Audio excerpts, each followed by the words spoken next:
윤석열 정부 그 막장의 끝은 어디일까요? 윤 대통령은 해외 순방 직전에 특정 언론의 전용기 탑승을 배제시켰습니다. 명백한 언론 탄압이자 보복입니다. 그런데 이번에는 취재도 제한했습니다. 취재는 없고 받아쓰기만 남았습니다. 민주주의 국가에서 언론은 권력을 감시하고 견제합니다. 독재 국가에서 권력은 언론을 사찰하고 감시합니다. 지금 윤석열 정부는 어디에 서 있습니까? 대한민국 언론 수준이 북한을 닮아가서야 되겠습니까? 국민들은 윤석열 정부 출범 6개월 동안 인사참사, 외교참사, 안보참사, 김진태발 경제참사, 이태원 안전참사에 연이어 언론참사까지 보고 있습니다. 막장이 드라마라면 시청을 중단하면 됩니다.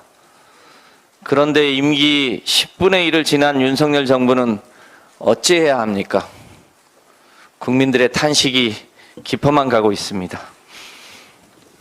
어느 하나 잘할 것 없는 윤석열 정부가 오직 혈안이 되어 추진하고 있는 일은 야당 탄압을 위한 검찰 수사뿐입니다.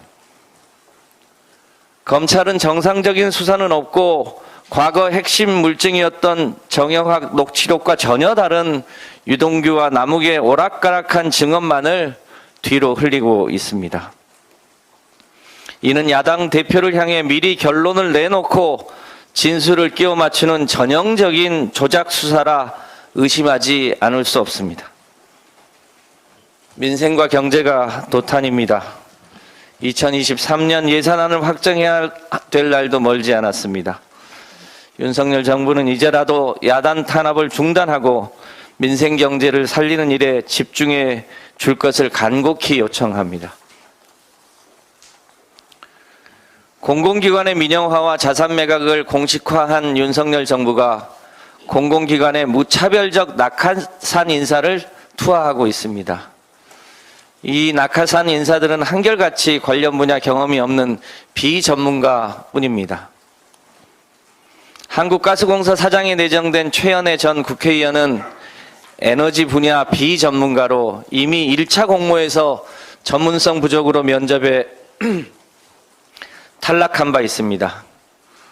그런데 산업부가 재공모를 실시했고 결국 윤석열 대선 후보 캠프 출신 최연애 전 국회의원이 낙점되었다고 합니다. 최 사장은 에너지 분야에는 전문성이 낮지만 노조 파괴에는 일가견이 있습니다. 최 사장이 과거 코레일 사장 당시 수서발 KTX 자회사 설립에 반대하는 철도 노조 파업을 불법 파업으로 규정하고 파업에 참여한 철도 노동자를 직위해제한 경력이 돋보입니다.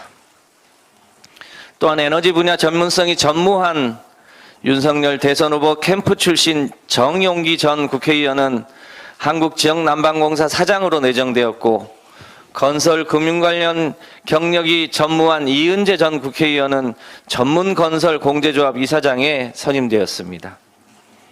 2020년 윤석열 당시 검찰총장을 지키겠다며 요들을 섞은 혈서로 윤석열 사수를 쓰며 총구를 일으킨 이 전 국회의원의 이사장 선임은 윤석열 정부의 낙하산 투하 제 식구 챙기기에 결정판이라 하지 않을 수 없습니다.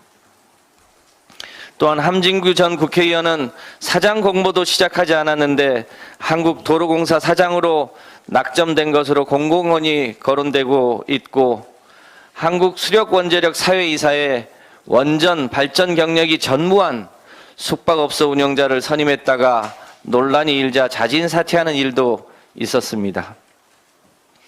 윤석열 대통령은 대선 후보 당시 공공기관 낙하산을 원천 차단하겠다고 대국민 약속을 한 바 있습니다. 윤 대통령의 대선 공약 파기가 한두 건이 아니지만 공공기관은 대선 승리의 전리품으로 아무나 보내도 되는 곳이 아닙니다.